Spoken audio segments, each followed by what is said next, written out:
Welcome to Lynn Cullen Live, talk radio without the static. Email your questions and comments to lynn@pghcitypaper.com. And now your host, Lynn Cullen.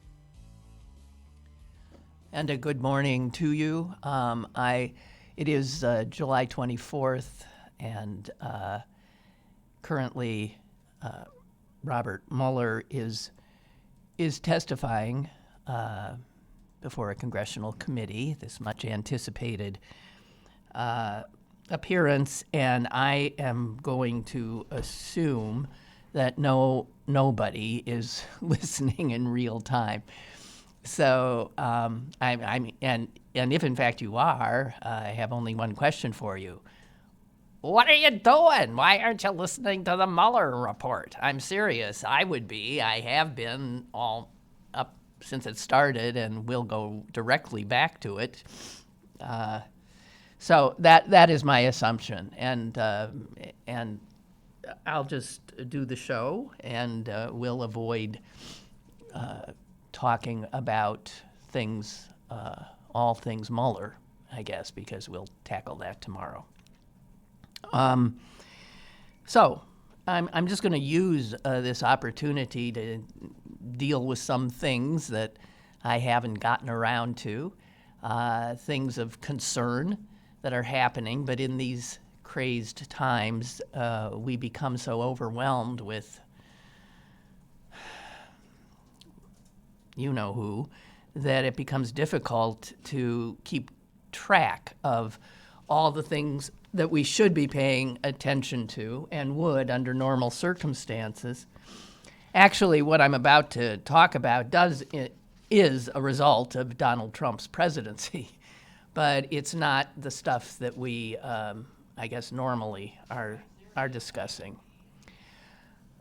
This came to me via a friend at the University of Pittsburgh yesterday, and it is a letter from the Chancellor of the University of Pittsburgh to, it says, dear fellow Pitt community members. So I suspect the community would mean faculty, staff, students. And so many of you may have already seen this, but I just want to note some of what Pitt's chancellor said, because he has to be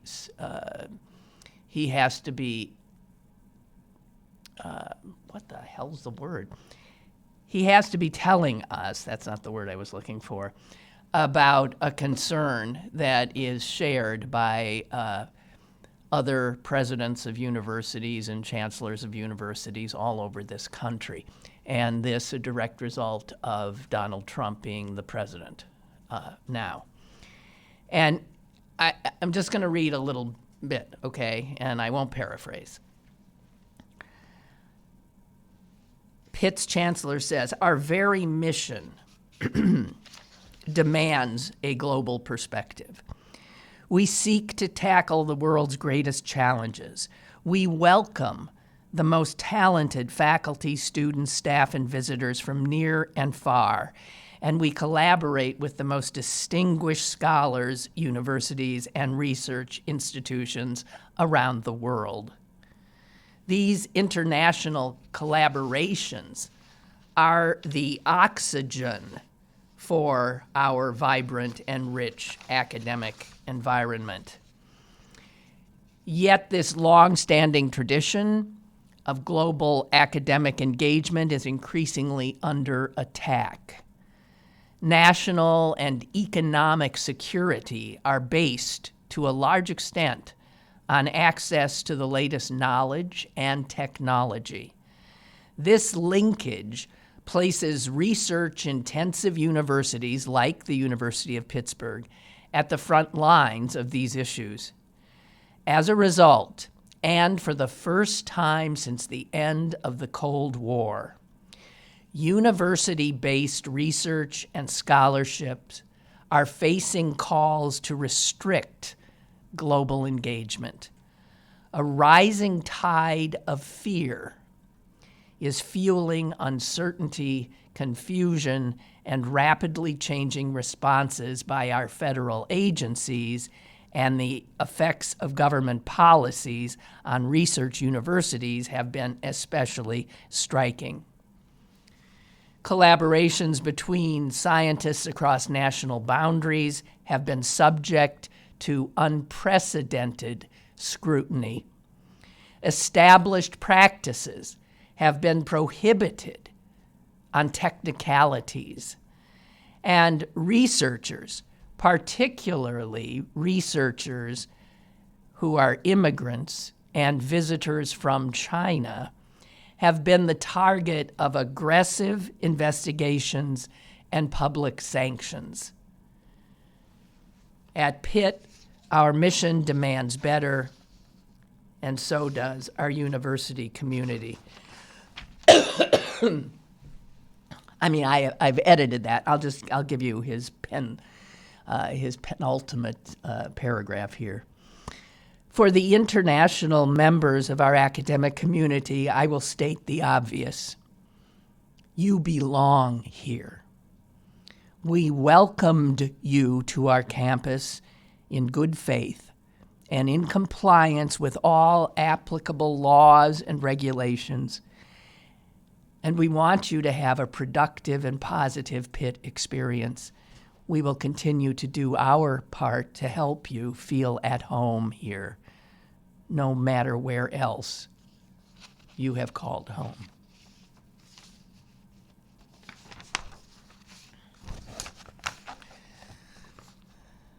That's signed Chancellor Patrick Gallagher. This is just another indication of the trauma and damage that this Trump presidency is causing. Forgive me, I'm really all stuffed up. And you know why we concern ourselves with this over here, there's that happening over there, all of them connected, all equally of concern, all things that we should be aware of.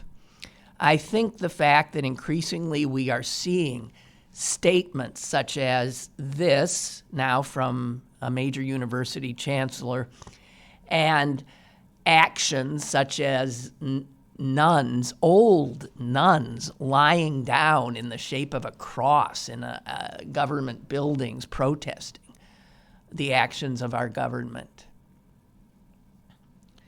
People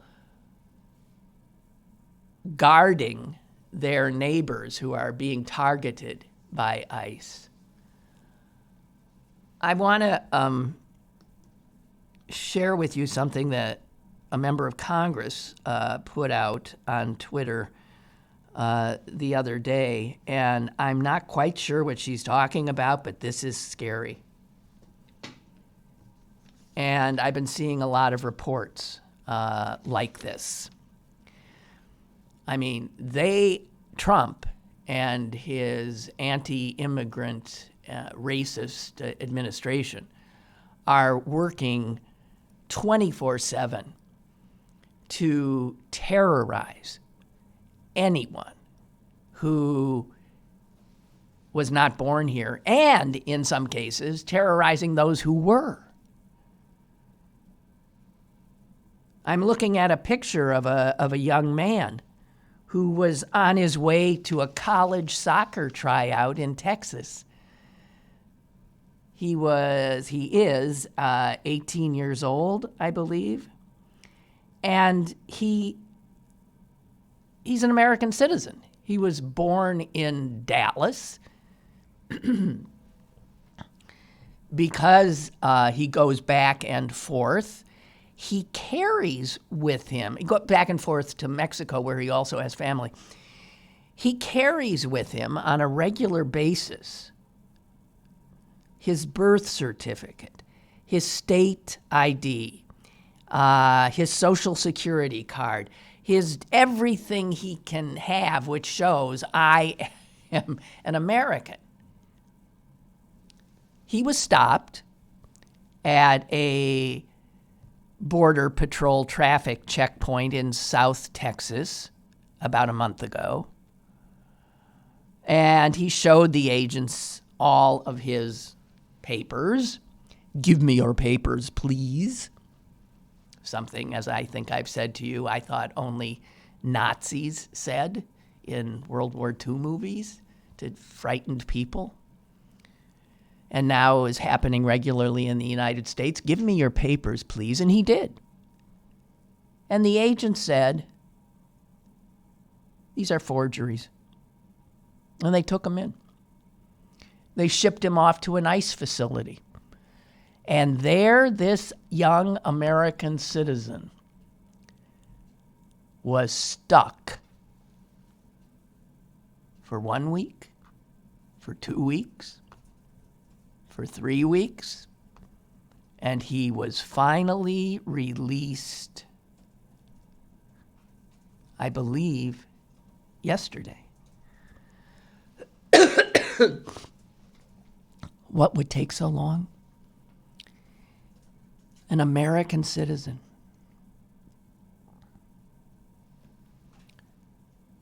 When he was released, there was no apology. No apology. But then, he's a little brown, and, speaks Spanish. So there's that. And then there's this, as I said, from Representative Diane DeGette. The Trump administration's new Expedited Removal Rule. Expedited Removal Rule. You aware of that? Should terrify us all. It will allow ICE officers to approach anybody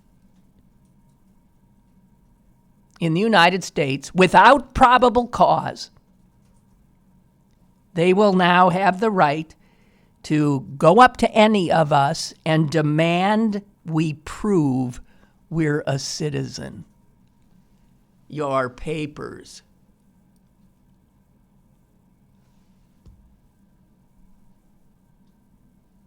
Anyone who gets stopped who can't will be deported. No trial, no hearing.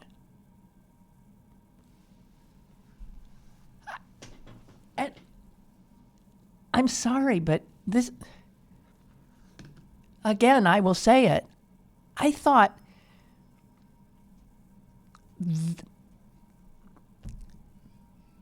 officers of, the state being allowed to stop anyone on a street, demand they prove they're a citizen, and if they cannot, they're disappeared. They are deported. No trial, no hearing. Again, that is what I thought happened in Nazi Germany and the countries it invaded and occupied. I learned that from all those old movies I'm always watching. Your papers, please. And people, there's one of my favorite movies, Casablanca. It's right there. Some poor guy in the film is being asked by two officers, your papers, and he says, I have them here. I thought, and you could see the terror on his face, and then he just starts running, and they shoot him in the back.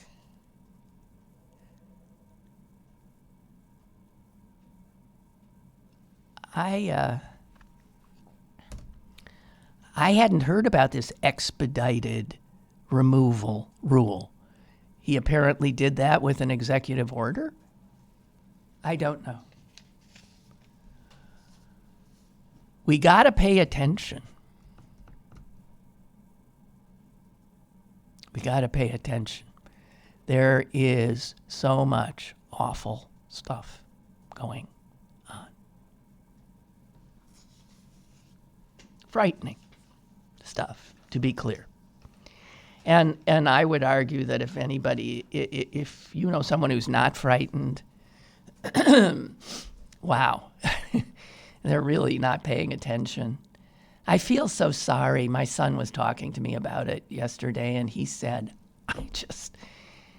he was saying, I just laugh. I said, it's not funny. He said, I don't know what.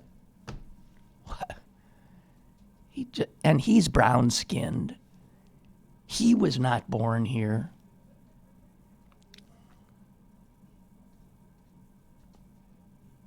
He could easily be one of the people who would get stopped and would just disappear.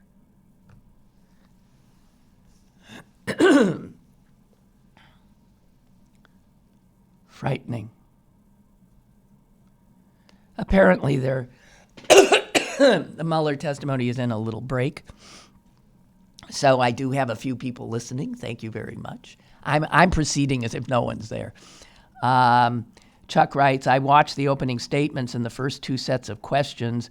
Mueller comes across as somewhat feeble. You know, I had that same reaction. Boy, he seemed old. He really seemed old. He keeps asking for questions to be repeated. And I was shocked. Chuck had the same observation. He says, and when he does answer, he hesitates a lot and seems to have a problem putting a sentence together. He's not coming across as a capable witness. He's rattled. I wonder. Boy, and the Republicans, some of them are loathsome. This is shocking, right? In their questioning of him. It's pretty outrageous. Here's somebody, Barbara, asking, this is in a tweet she saw, is Mueller prepared as a witness because he's coming across bumbling, fragile? He can't hear a lot of questions?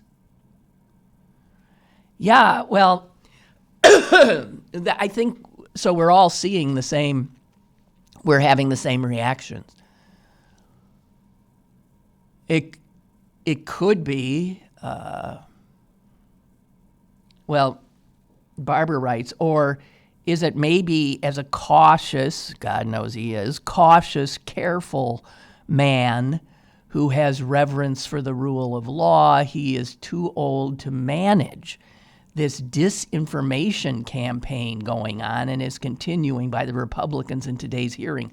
I mean, they're throwing things at him like, and why didn't you do this? And he's like, what? I mean, it's because he's living in the real world and they're just grandstanding for their base. And I know he's answered a lot of their questions saying that it's not, can't remember his exact phrase, but that it's not his purview.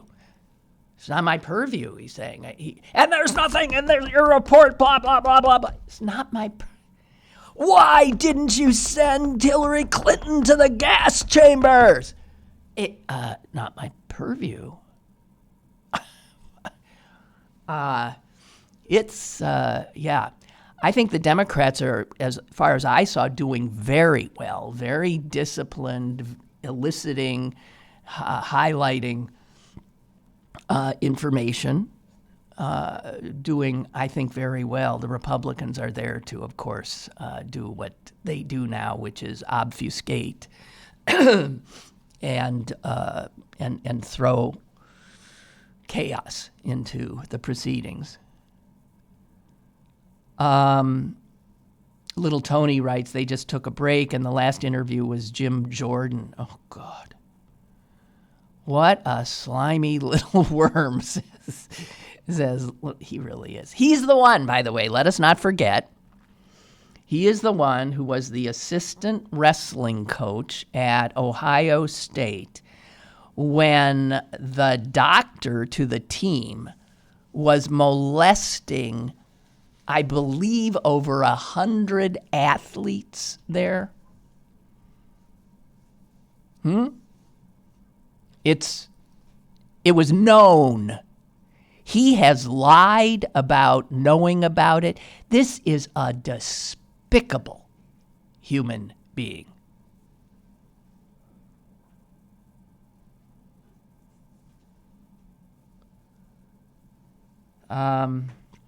So the hearing has just started again. Okay, bye, everybody. Tune in later. And little Tony also says, I think he needs a hearing aid. But then I think I do too. Yes. We're all getting old. We have a caller? Caller, you're supposed to be listening to the Mueller hearing. Lynn. Yeah, you should be listening to the hearing. Real quick, I don't care about that shit. I already have my opinion made. He's acting like the same fucking guy he was when he did the Iran-Contra thing. He's the same bumbling idiot that they think he's so wonderful. When they got him in there, I knew he was going to be a blunder. So he seems the same. I didn't think that the guy have a brain. I mean, they brag him up so goddamn much, but I don't think he practiced law that long either. No, I think he spent most of the time in the FBI. All right. I was never impressed with him from day one. Okay.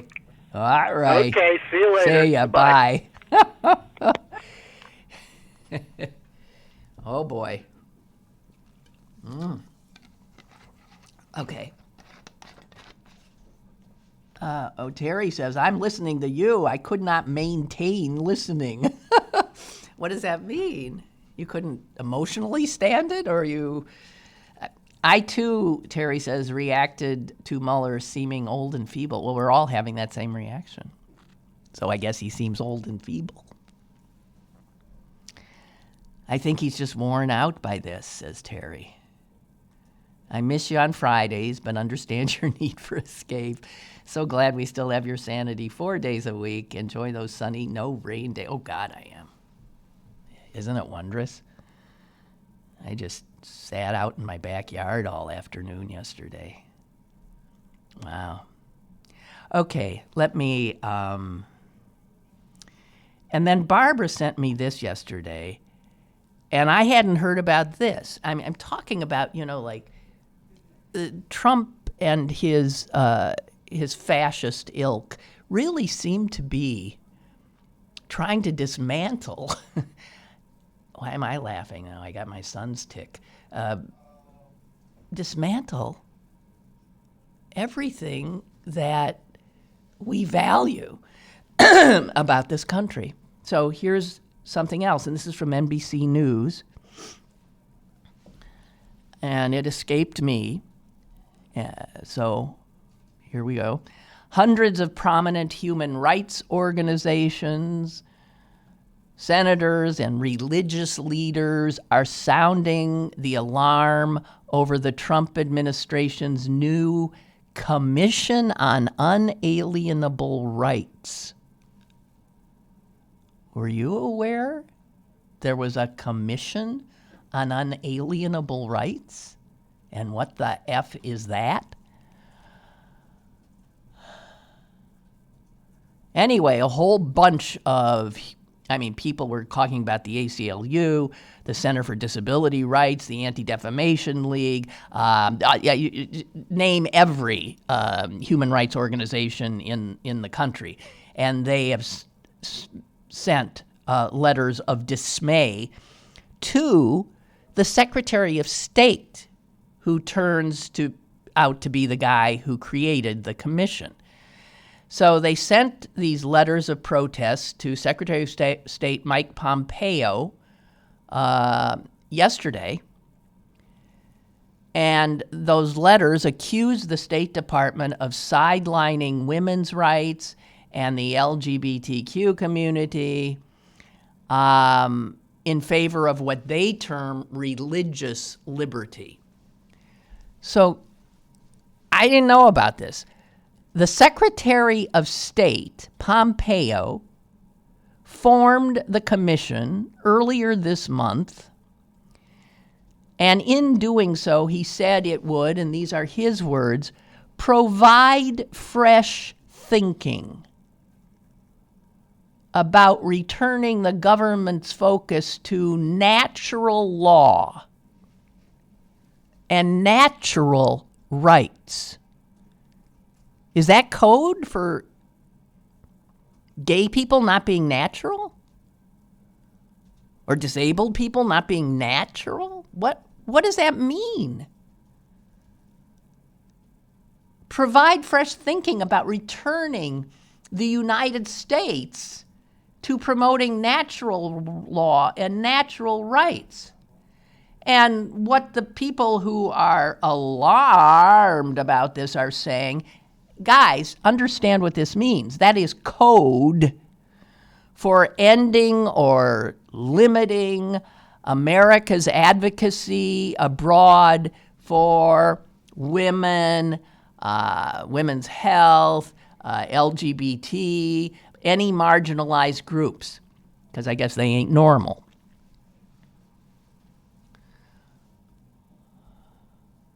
One letter that was signed off on by more than 180 human rights groups, including the ACLU, the Anti-Defamation League, the Center for Disability Rights. That letter demands that the commission be abolished. They say the commission is being overseen by clergy and others known for extreme positions opposing LGBTQ and reproductive rights, including some who they say have defended indefensible human rights violations. Okay, so unbelievable. That's another thing that I hadn't heard. When you're living in a country that is turning before our eyes from a democratic republic to a fascist autocratic state, it's hard to keep track. It is our responsibility to keep track.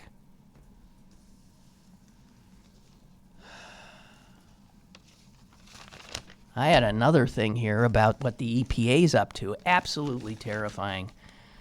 The EPA just weakened regulation on toxic chemicals, a chemical that is banned all over the world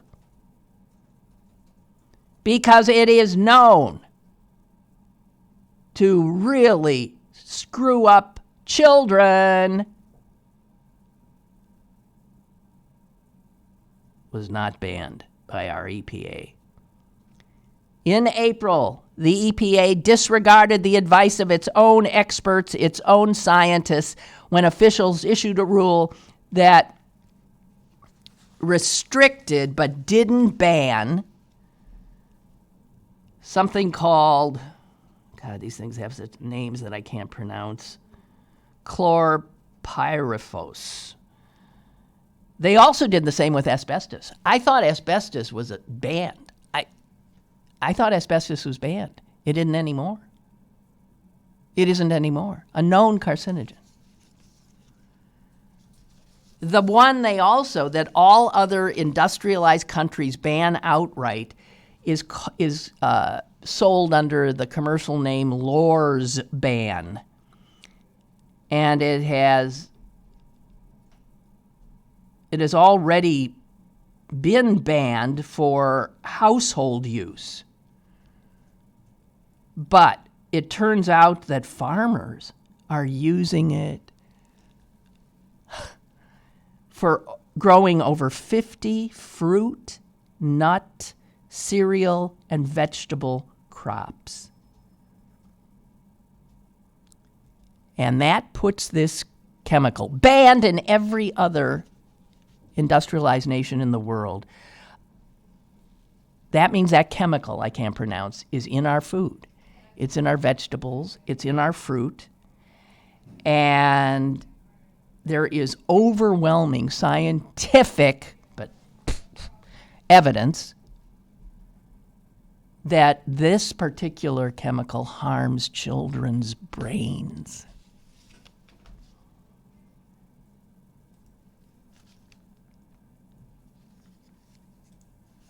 Last week, the EPA approved broad use of a pesticide that harms bees. This, when we know the bee population all over the earth are under stress and are in some cases endangered by our chemical usage. And our EPA just signed off on something that is known to harm bees. And I got news for them. We can't live without bees. We sure as hell could live without you.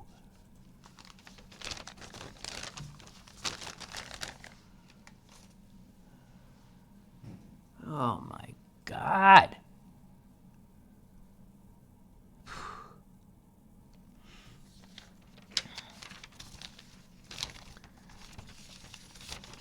After Trump said yesterday that I could wipe Afghanistan off the face of the earth.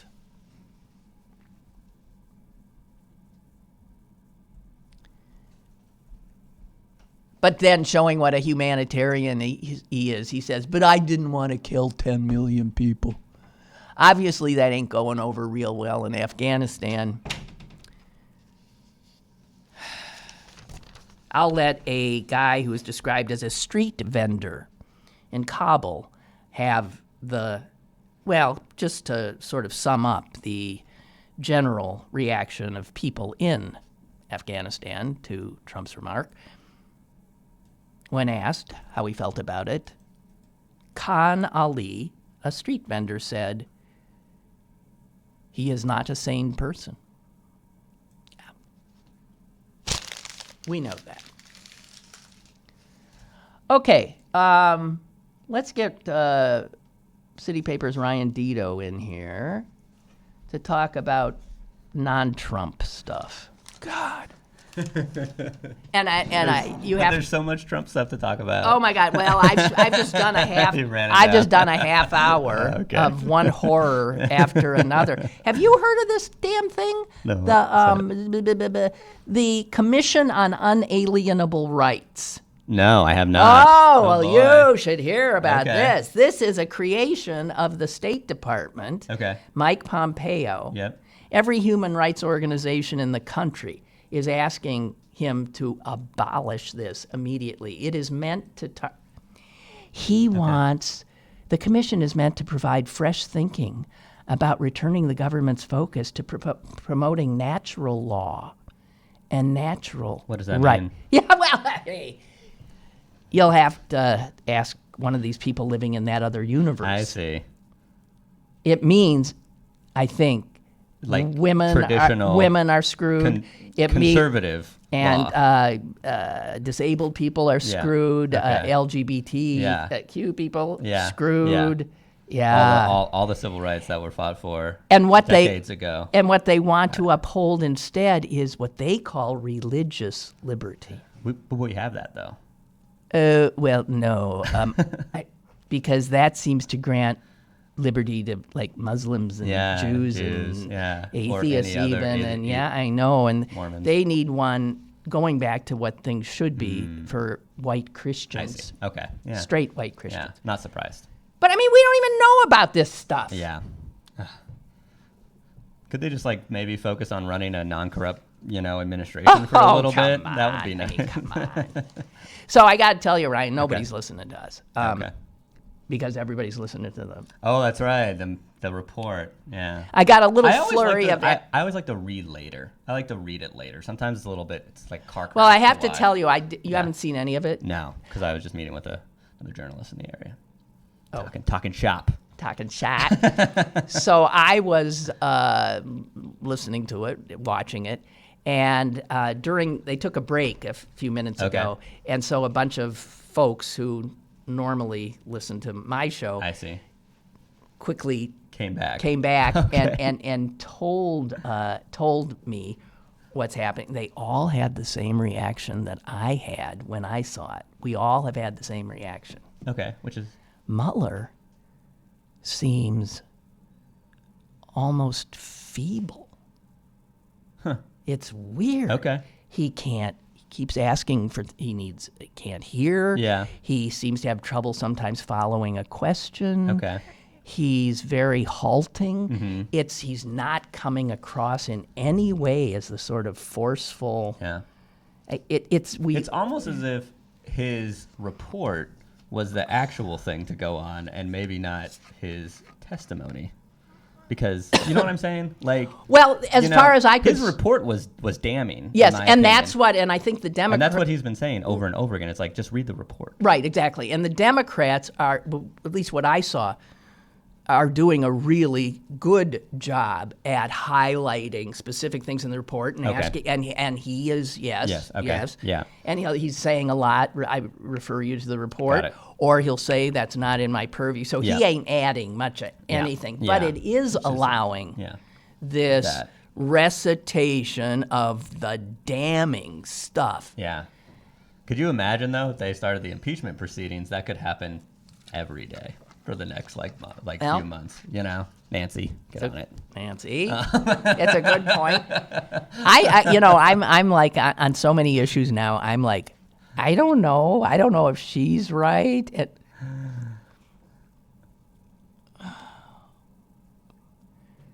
Oh God, that is true. The Republicans. You go, they do it one Democrat, one Republican, one Democrat.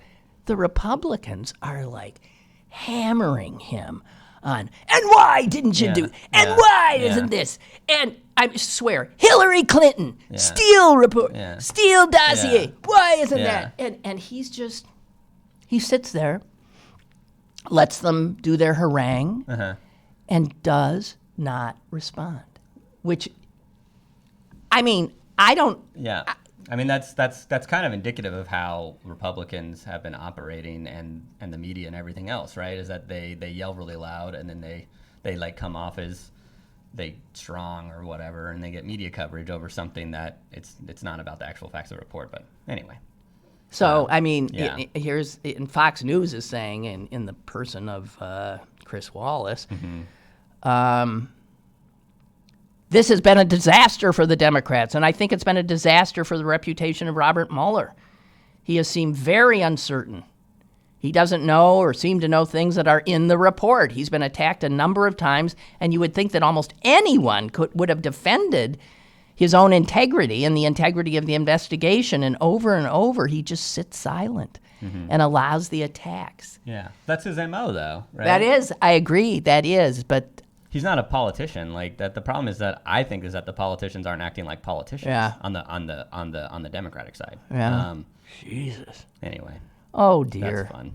Okay, I know you have things you want to talk about. No, whatever. But okay, did you see the trailer for the Tom Hanks, Mr. Rogers? I did. Well, yeah. Yes, I saw part of it. You're not a fan of the trailer? Yeah. No. Okay.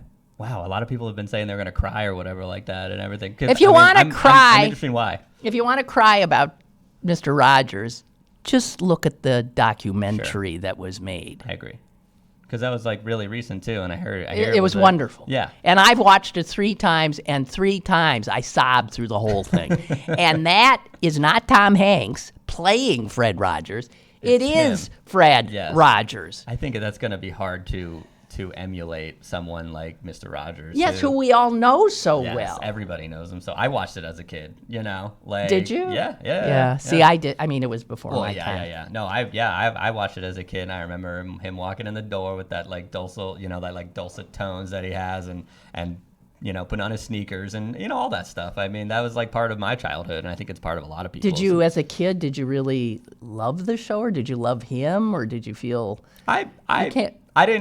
I wasn't a super fan of the show growing up. I mean, I was a little kid, but I did watch it growing up. I do have early memories of that show, and I do remember him. I do remember his demeanor coming across as very welcoming and very open, and I think that's something that I think a lot of us, like even subconsciously, just kind of carried with us. At least exactly this sort of gentle acceptance of you and stuff. Yeah, but no, and maybe because I knew Fred, I'm sorry, I recoiled at Hanks. And I think Hanks is a really good actor, but I will say that I'm like, that doesn't look like. I mean, he doesn't look anything like him, and because we know, but he doesn't even really have his voice, and he doesn't. And he clearly lost weight for this, but he's not thin enough. Yeah, and 'cause it Fred just Rogers was doesn't really thin. Really thin. Yes.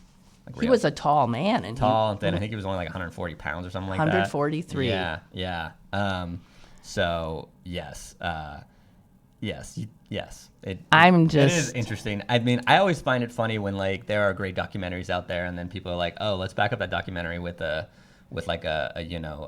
fiction Exactly. movie," and I'm like, yeah, but why? Like we can remember the era for what it was through a documentary.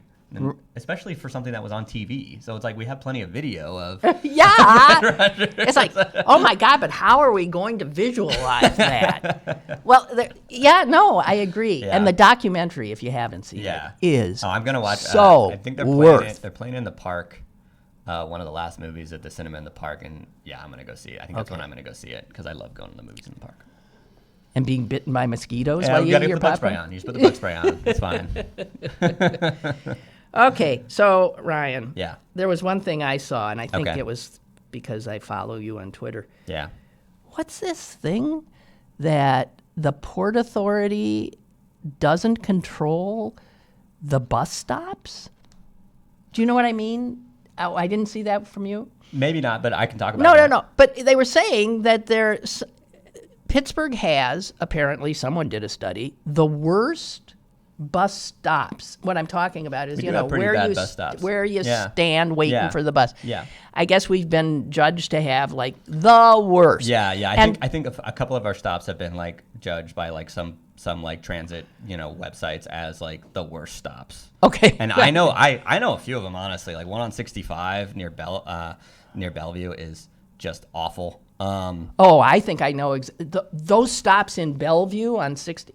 Yeah, they're terrible. Someone died there. No, actually. I was going to say those look like, I'm sorry, no, cars are coming a mile a minute, and they're really not marked. There's no shelter. So I mean, the people who need to take the bus, they know, and they'll wave the bus down. And I agree. I would so not want. Yeah, especially our suburban stops. And there's a lot of people in the suburbs, which people don't think, but there's a lot of people in the suburbs, like first ring suburbs, like Bellevue, like Wilkinsburg, like Penn Hills, that rely on public transportation. That heavily rely on public transit, and we still have a pretty good system to serve them. It could always be better, but a lot of those bus stops, they're like non-existent. They don't even have there's no shelters, there's no anything like that. And I did see the Port Authority talking about that's one of their initiatives is basically. But they don't have the power. They were saying that this is so odd. Each bus stop is controlled by different entities. That's why some are so nice. I see. Are they controlled by like each municipality, or are they? It wasn't clear on where they're located. I guess. I mean, maybe some person they're in their front yard. I don't know. So a lot of because I don't think a lot of people understand that like our roads in the area, most of the main thoroughfares are controlled by PennDOT and the state. So they like manage the maintenance and the upgrades and everything to those roads. And sometimes they can work with a municipality or the county to do upgrades. They'll basically say like, oh, we're PennDOT, we're giving permission to Pittsburgh to do something about this. And then other roads that are much more side roads, which normally buses don't go on, are owned by like the municipalities, like Pittsburgh or Bellevue or these other places. And so I could imagine that the bus stops would probably go through the same thing, and that Port Authority doesn't actually have any control over those. So that's why there can't be uniform. I mean, you would think if there's a bus stop, it should have a little cover and shelter for people. It doesn't have to be fancy. This is actually a huge issue that a lot of transit people talk about in terms of making our public transit better. Most people are drawn to the big shiny thing, whether it's Hyperloop, which isn't real, or or other, I don't know, monorails or, gondolas, stuff like that. Jetsons. Yeah. Let's do Jetsons. And so a lot of people are drawn to that as the solution. Yeah. But most transit advocates are very much of like, well, can't we just provide nice bus shelters for people? Hello. Because if you had a shelter to wait for the bus, you're probably a lot more likely to take the bus because Exactly you're out of right. the elements. Maybe there's a nice seat. Maybe even in a perfect world, there's a solar-powered heating element that like keeps you warm in the winter. That's not impossible. That's actually really easy technology. That just And it costs a little should bit be more money, because but all three people sitting in this room right now use the bus. Yep. And we can tell you that there are some very uncomfortable moments, right? Yes, I yeah, mean, if because it's you're waiting in the elements, you Yeah. know, it's either raining or And there's or no snowing reason or, to or have it's to- really hot, Yeah. you know.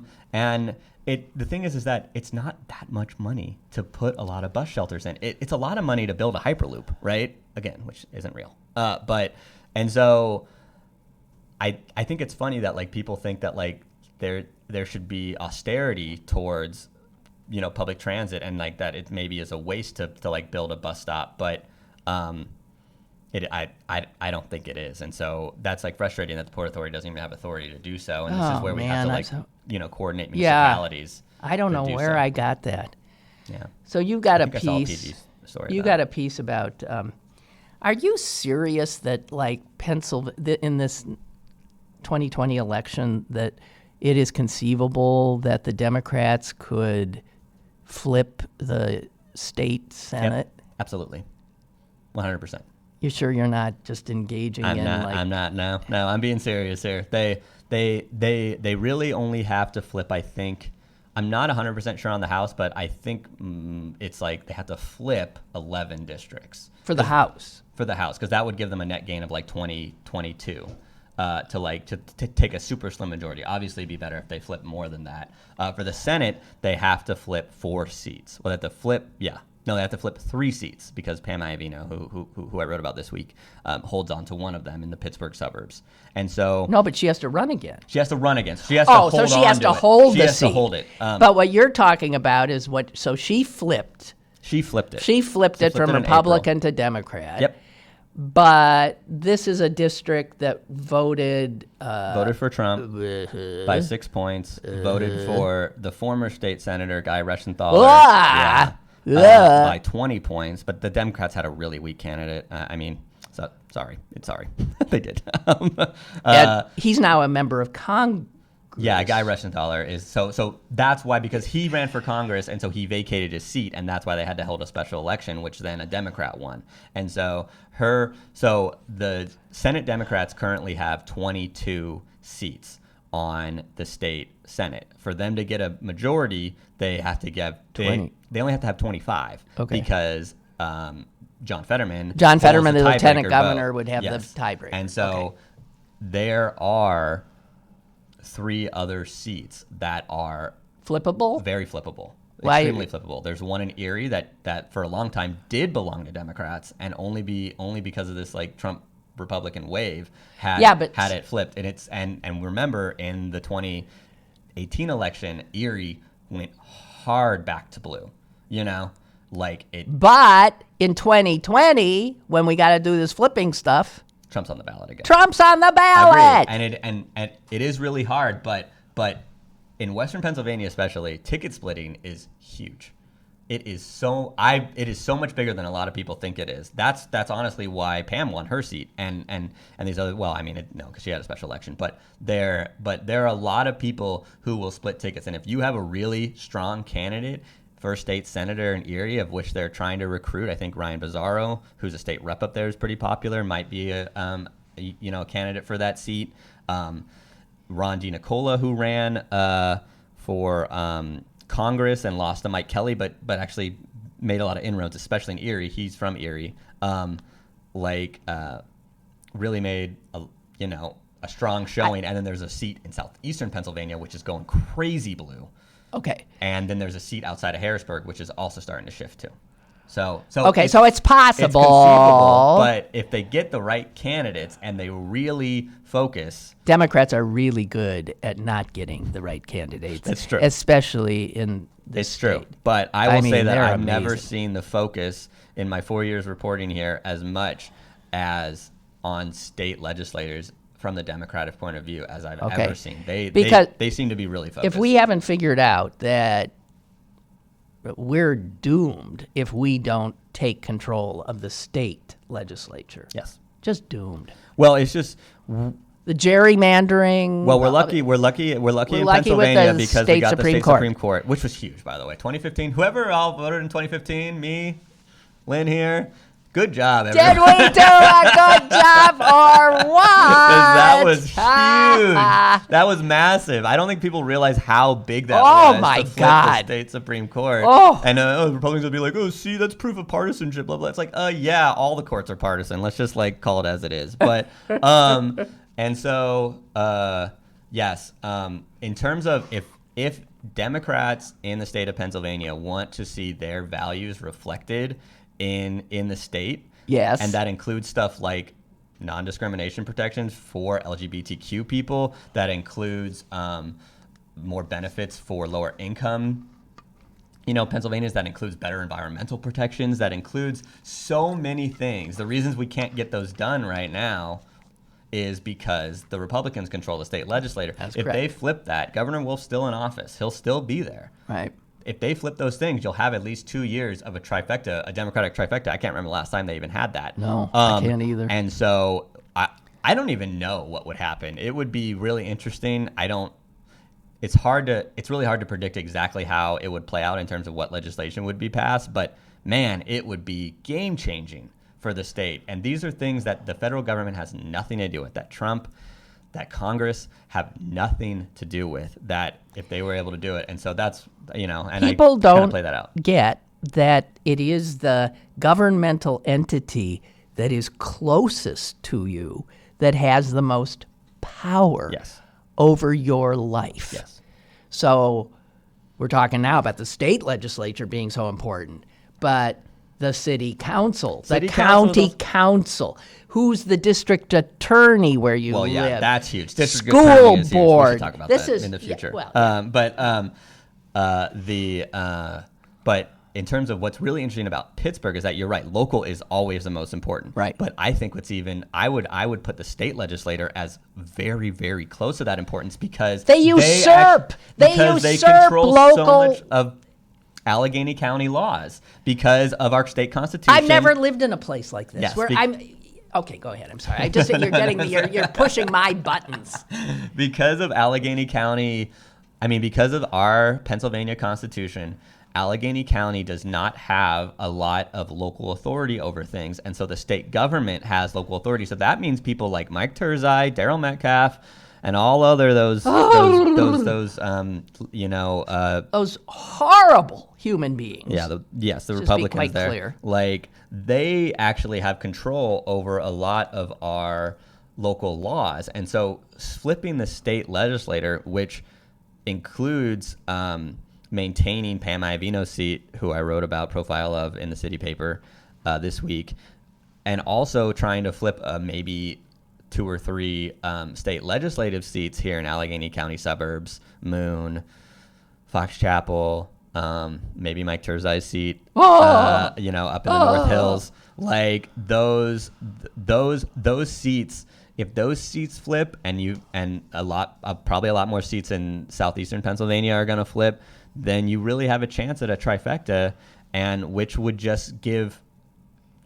Go ask Mayor Peduto. Go ask, your city councilor. Game changer. If you're in the city, it would be. they will tell you in clear-eyed terms how big of a difference it would make, in terms of what can happen on the city level. Go ask Rich Fitzgerald, and on the county level, it'd be massive. It'd be massive. I think people are starting to get it, but I don't know. We were behind the 8 ball on that for a long time. Oy. Hey, Henry writes about the Mueller thing. The most surprising thing to come out of the hearing this morning is that Mueller said there are sufficient grounds to indict on obstruction when the jerk leaves office. Yeah. He didn't say the jerk. Oh, yeah. He could not indict a sitting president. I just think that is such bullshit. It's not law. It is. He could not indict a sitting president due to... But Lynn, the norms. Think about the norms. Oh, because Republicans all of a sudden care about norms. Rules matter, The Lynn. the office of legal counsel at the Justice Department, who the hell knows who that is an extraordinarily powerful human being who decided that no president can be indicted. What? We gotta respect those. We gotta respect those norms. I know when I go to the ballot box, I think, who respects the norms the most? That's who I pick. That should be on there. That should be their tagline. I respect norms. 2020, Dito. Yeah, that's it. Okay, you had this thing, but I'm not in. It's too confusing for me, the U.S. Steel stuff. So I don't. Don't worry about that. Yeah, okay, thank you very much. Are you aware of this? This school district? Oh yeah, the one in Wyoming Valley in Lucerne County. Where is Wyoming? So that's on the east? Yeah, it's near like Wilkes-Barre and Scranton, kind of. So this, Yeah, I mean, for those of you who didn't see it, and it's hard to believe, a Pennsylvania school district sent a letter to parents who were behind, I guess, on their paying for their kids' school lunches. Yeah, they had school lunch debt, and which is a ridiculous concept in America, but yes. I know. Yeah. How do I get this shit off my... No, you went on the Hill. Ugh. Well, okay, I can there. see that one. Yeah. So they... Oh, boy. Okay, so they said to these parents... Yeah. Okay, here it is. Yeah. Your child has been sent to school every day without money and without a breakfast and or lunch. This is a failure to provide your child with proper nutrition, and you can be sent to dependency court for neglecting your child's right to food. And if you are taken to dependency court, the result may be your child being removed from your home and placed in foster care. Yeah. What? Yeah. What? Yeah. What? Yeah, there's He a reason it threatened made headline news, right? Like the national news. superintendent. Yes. Was it the superintendent? The Yeah. school board president. I'm Yeah. not sure who. Yeah, I think it was both. And did you hear that the latest is some deep-pocketed... Yeah, Todd Carmichael, who owns or was the founder of La Colombe Coffee Chain, which is a coffee chain in Philly. Area. Yeah. He told the school district, "Hey guys, I'll pay whatever money you need. What was the debt for all these people? $22,000. I'll write you a check." Yep. And you know what they said? The same people who wrote the letter threatening to take their children away. They said, And they turned it down. no. Yeah. It's ridiculous. What? Could you imagine a concerned citizen of your state, What? turning down a donation to the school district? No. This is the punitive nature that they want to establish and say like, oh, they're probably under the wrong assumption that all these people are just scamming the school district because they don't want to pay for lunch. No one does that. People who don't pay for their kids' lunch most likely can't pay. It's only a couple bucks. And so this idea that that's why it's blown into this huge story. There's no such thing as a free lunch. Yeah. But why wouldn't we want to give our kids, our public school kids, free lunch? Let's talk about that. Man, that's ridiculous. But I think this story is so indicative of what you were just talking about. Local elections matter. They should figure out when this school board, every single person on that school board is up for election. Ask them what they think about this and find out what their role, and then vote them out. School board and stuff like that. These people only win by like a few hundred votes. It's not even that hard to beat these people. Especially in a more rural area like the Wyoming Valley. So that's what's just one of those things that if you're not paying it, you should be paying attention to this stuff because it's really easy to affect policy. Because when you pay attention on a local level, it doesn't take that much to unseat people. That's true. Like, you have more power on the local Yes. level, and so many harder. people do not exercise that power. so much harder to unseat a member Yeah. of Congress. Really. So much harder to unseat a senator, especially if you're from a really big state like Pennsylvania.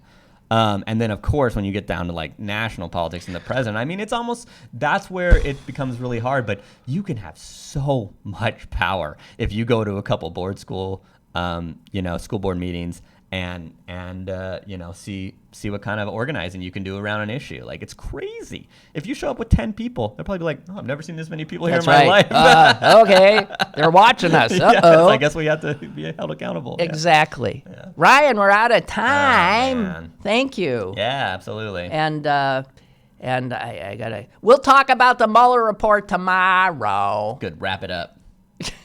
Yeah, right. Bye. Have a good one.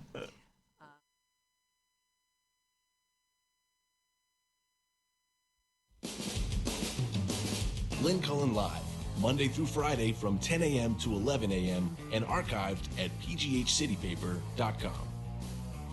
The opinions expressed on Lynn Cullen Live are those of the host and do not necessarily reflect the viewpoints of Pittsburgh City Paper or its advertisers.